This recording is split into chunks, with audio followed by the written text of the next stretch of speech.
with Smith's G5 Football Review. It was an okay week. There was a lot of blowouts, a lot of games that ended in 2+ scores, but that's okay.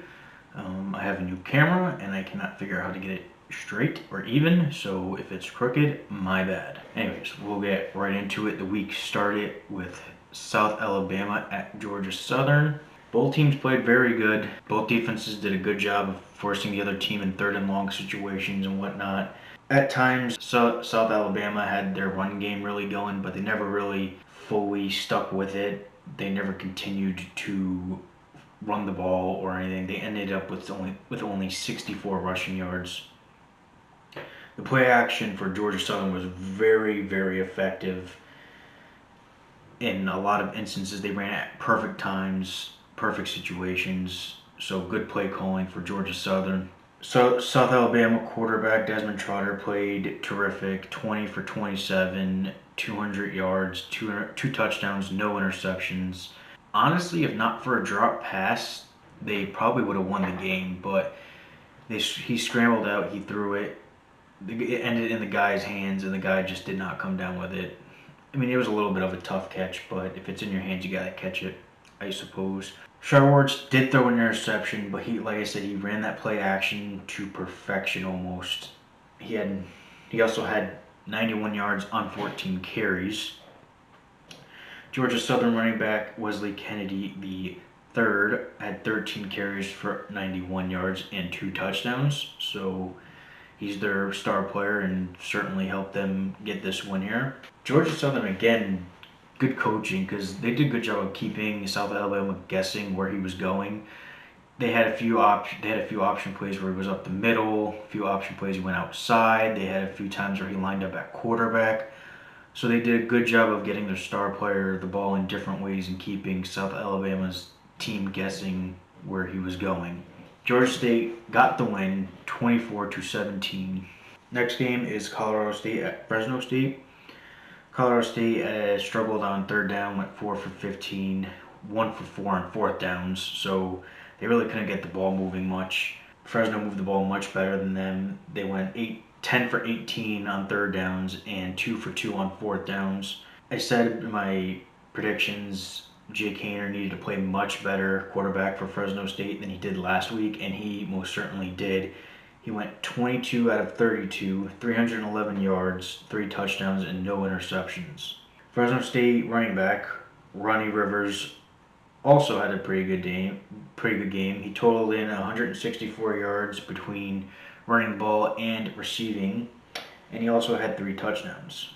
I believe 2 rushing, 1 receiving, I believe. Colorado State receiver Trey McBride had 8 receptions for 130 yards and a touchdown, so that was definitely one bright side for Colorado State, but that was about all the bright side for Colorado State as they lost this game. Fresno State took it 38-17. Next game is East Carolina at Tulsa. East Carolina played very hard. I'm actually surprised how good they played. They went 6 for 15 on third downs, 456 yards of total offense. Each team did have 3 turnovers though, so definitely want to clean that up on both sides. Holton Ahlers probably played one of the best games of his year so far. He went 38 for 50, 330 yards, 3 touchdowns, and 1 interception. East Carolina running back Rajay Harris had 21 carries and 118 yards. And Tyler Snead, a wide receiver for the Pirates, had 16 receptions. 16 for 100+ yards and a touchdown. Now, in this game, I didn't watch this game. Apparently, there was a fumble that wasn't really a fumble or some sort. So in some fashion, there was a fumble, whether it was when East Carolina was winning and Tulsa tied it, or I don't know how it worked out, but the ACC did come out and did say it wasn't or was a fumble. So bottom line, there was a mistake in this game, and it costed East Carolina the game. So ultimately, Tulsa won 34-30, but you got to feel good if you're East Carolina because Tulsa's a good team, so you got to feel good if you're East Carolina. Next game is Hawaii at Wyoming. This game was all Wyoming. I was actually pretty shocked at this. There was way too many mistakes for Hawaii. Lack of execution really did them in here. Hawaii totaled in 233 yards. Wyoming reached 393. Last week, Hawaii ran for like 323 yards. This time, they didn't even hit that total. Hawaii had 2 turnovers and only 12 first downs, so clearly unable to move the ball. Wyoming running back, excuse me if I get this wrong, Xavier Valade had 32 carries for 163 yards and 2 touchdowns. He also led the team in receptions with 2. 2 receptions. And he led the team. Anyways, another Wyoming running back, Trey Smith, because this is really where they won the game on the ground, had 20 carries for 89 yards and another 2 touchdowns. Wyoming takes this win 31-7. Next game, obviously I watched this one. Memphis at number 7 Cincinnati. Domination again by the Bearcats. Man, it's they have a scary good defense. I mean, not only their defense played really well and like they have been all year, but now their offense is really starting to gel into something special. Like they're really starting to click here. They had 513 yards, and they only held Memphis to 319. And when I say only, it's because Memphis usually puts up more than 300 yards. Memphis went 4 for 60 on third down. I figured they'd struggle against Cincinnati's defense. There was a play where when they were still in the game, Brady White scrambled, and instead of going for the first down head first, he slid, which made it fourth down. Memphis was held to 3 rushing yards total. 3.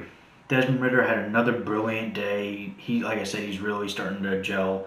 21 for 26, 271 yards, 3 touchdowns and 1 interception. He also had 10 carries for 41 yards and 2 touchdowns.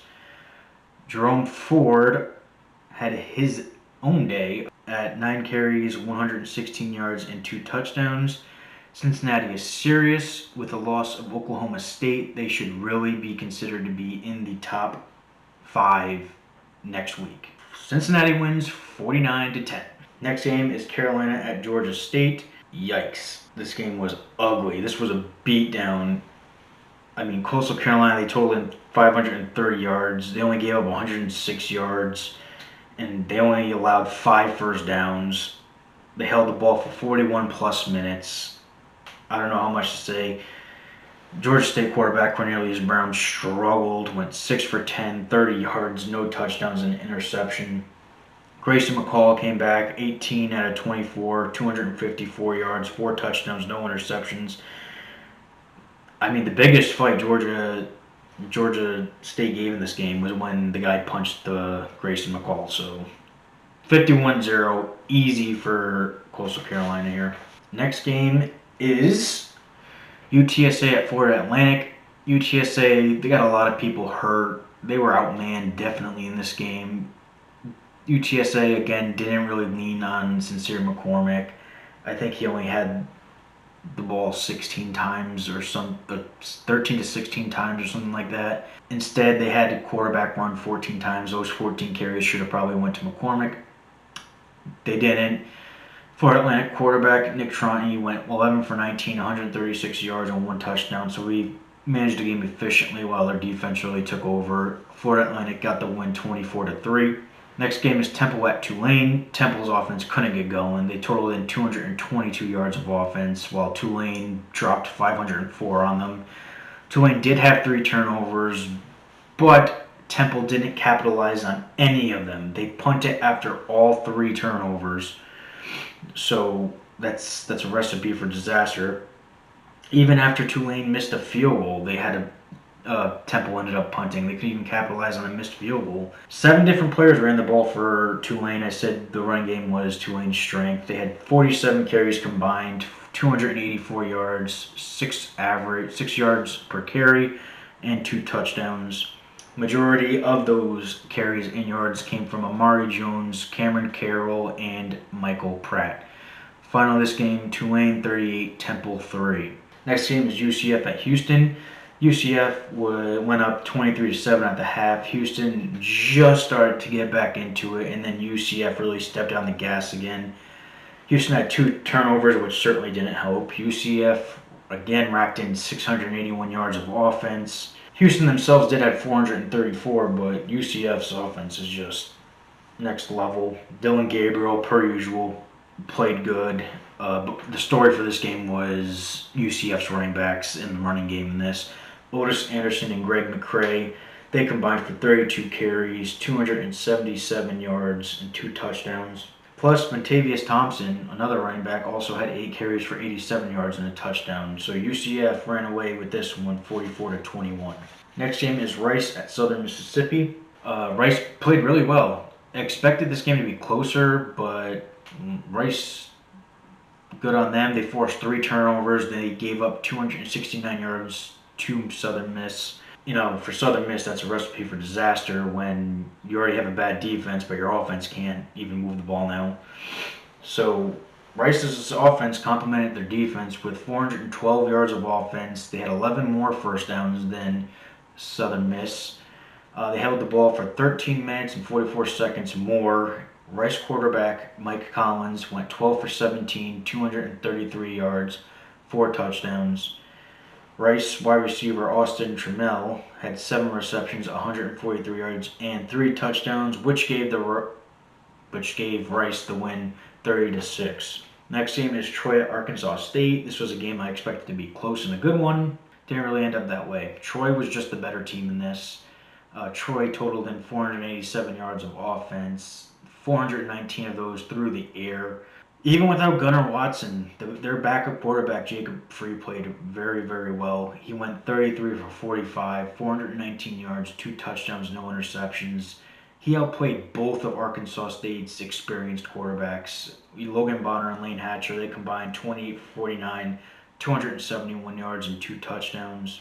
One bright spot for Arkansas State's defense was linebacker Justin Rice, 13 solo tackles, 2 sacks, and 3 tackles for loss. Wasn't enough, obviously. Troy wins 38-10. Next game is UAB at Louisiana Tech, probably the best Group of 5 game of the day. This game went to double overtime. UAB had a 31-24 lead with 2:05 left in the game, but Louisiana Tech went on a 13-play, 90-yard drive to tie the game. Then this game went into overtime. Both teams kicked a field goal in the first overtime, but in the second overtime, UAB had the first possession, and Spencer Brown fumbled the football. So the bright side in this game was also their undoing in this game, because right after that, Louisiana Tech kicked the game-winning field goal. Spencer Brown had 29 carries, 140 yards, and 2 touchdowns. But like I said, the very thing that helped them get in position to win this game is what costed them the game with his fumble in overtime. Their other running back, Dwayne McBride, also had a good game. 13 carries for 133 yards and 2 touchdowns. Louisiana Tech backup quarterback, they played both quarterbacks, but he's the backup. He didn't start. Aaron Allen went 18 for 26, 191 yards, 2 touchdowns, no interceptions. And wide receiver Adrian Hardy had 7 receptions, 101 yards, and 2 touchdowns. Louisiana Tech gets the win 37-34. Next game is Navy at number 22 SMU. Navy was actually close until the end of the first half, where they absolutely ended up being disastrous. Navy cut the lead to 21-17 with a field goal in the last minute of the half. And that was good, knowing that Navy was getting the ball in the second half. On the first drive, they could potentially go up, or at least make it a 1-point game, whether they kick a field goal or score a touchdown in that opening possession of the second half. But instead, SMU went 71 yards in a minute to increase their lead back up 28-17. And instead of Navy just taking a knee, playing it safe, knowing their team is outmanned right now, and trying to adjust at halftime, they decided to run a play with 6 seconds left to go in the half. They fumbled the football. Turns out SMU recovered with 1 second left, and they kicked a field goal, and all of a sudden, within a minute, literally a minute, SMU is up 31-17 at halftime. Navy never recovered from that. Shane Bouchot went 23 for 28, 300 yards, 3 touchdowns, no interceptions. Ulysses Bentley had 25 carries for 149 yards and 2 touchdowns.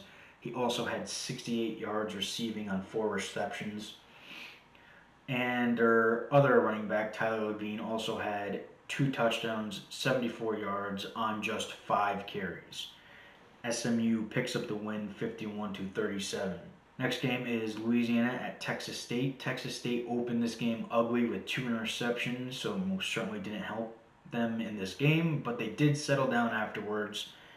The turnovers for both teams were a problem. I think Louisiana finished with 4, Texas State finished with 3.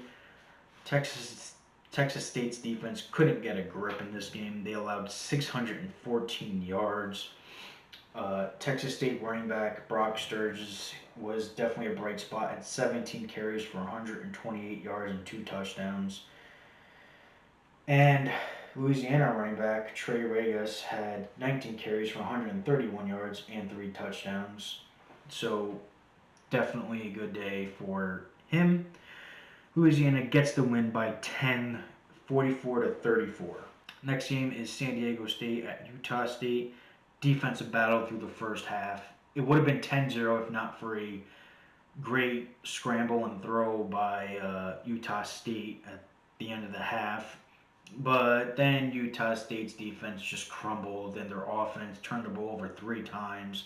San Diego State racked up 570 yards, only allowed 215 yards. San Diego State's running backs, the Bells, combined for 32 carries, 255 yards, and 2 touchdowns. San Diego State gets the easy win, 38-7.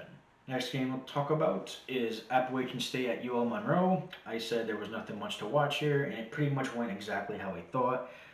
ULM turned the ball over 3 times, gave up 480 yards of offense. Appalachian State quarterback Zach Thomas went 13 for 18, 152 yards, 2 touchdowns, did throw 1 interception, but he also had 11 carries for 109 yards as well. Appalachian State running back Marcus Williams Jr. had 13 carries for 103 yards and 1 touchdown, and it helped them get their win, 31-13. Next game is number 25 Boise State at Air Force. Both teams ended up having to play their backup quarterbacks. They didn't say the reason why Hank Bachmeier couldn't play, but he didn't. And Air Force's quarterback got hurt on the first play of their second possession. Boise started this game hot, as hot as you can, on a 75-yard touchdown bomb, immediately going up 7-0. But Air Force did counter that with the touchdown of their own, so the game started 7-7. But once the game got hit 35-17 in favor of Boise State, I thought the game was lost at that point for Air Force. They weren't able to really chop away at the lead at that point.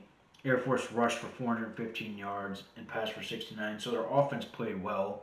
Air Force also did their thing by holding the ball for 37-plus minutes. It just wasn't enough. Boise State countered that with big plays. Backup quarterback Jack Sears had a day for himself in his first game, 17 out of 20, 280 yards, 3 touchdowns, no interceptions. Air Force wide receiver led the team in rushing. Wide receiver led the team in rushing. I said that twice for a reason. Brandon Lewis had 10 carries for 112 yards and a touchdown, and it was not enough offense for Air Force. Boise State picked up the win 49-30. Next game is New Mexico at San Jose State. Where the game was really lost for New Mexico was when they threw their interception at the beginning of the fourth quarter, because then San Jose State was able to go up by 2 scores, and New Mexico never recovered. Nick Stargell, quarterback for San Jose State, played excellent, 34 out of 47, 467 yards, 5 touchdowns, no interceptions. San Jose State wide receiver Bailey Gaither had 10 receptions for 208 yards and a touchdown, and San Jose State gets the win 38-21. Next game was West Kentucky at BYU. Of course, this game was all BYU. I mean, penalties just killed Western Kentucky. They had 10 for 96 yards. Zach Wilson did his thing. Not as good as I thought it would be. He went 18 for 32, 224 yards, 3 touchdowns, 1 interception. He also had 35 yards and a touchdown on 5 carries. Tyler Algier had 16 carries, 95 yards, and a touchdown. BYU gets the easy win 41-10. And the last game is Nevada at UNLV. Nevada almost put up 500 yards of offense. UNLV, again, penalties killed this team, 10 for 77. Nevada quarterback Carson Strong played well, 21 for 27, 350 yards, 2 touchdowns, no interceptions. And Nevada wide receiver Romeo Dubes had 6 receptions for 211 yards and 1 touchdown. The final of this game was 37-19 in favor of Nevada. And that does it for week 9. Just like that, week 10 predictions will be out again Wednesday or Thursday. Don't forget to like, subscribe, like all my other videos, and I'll see you guys then. I can't stop this thing. How the heck? Stupid.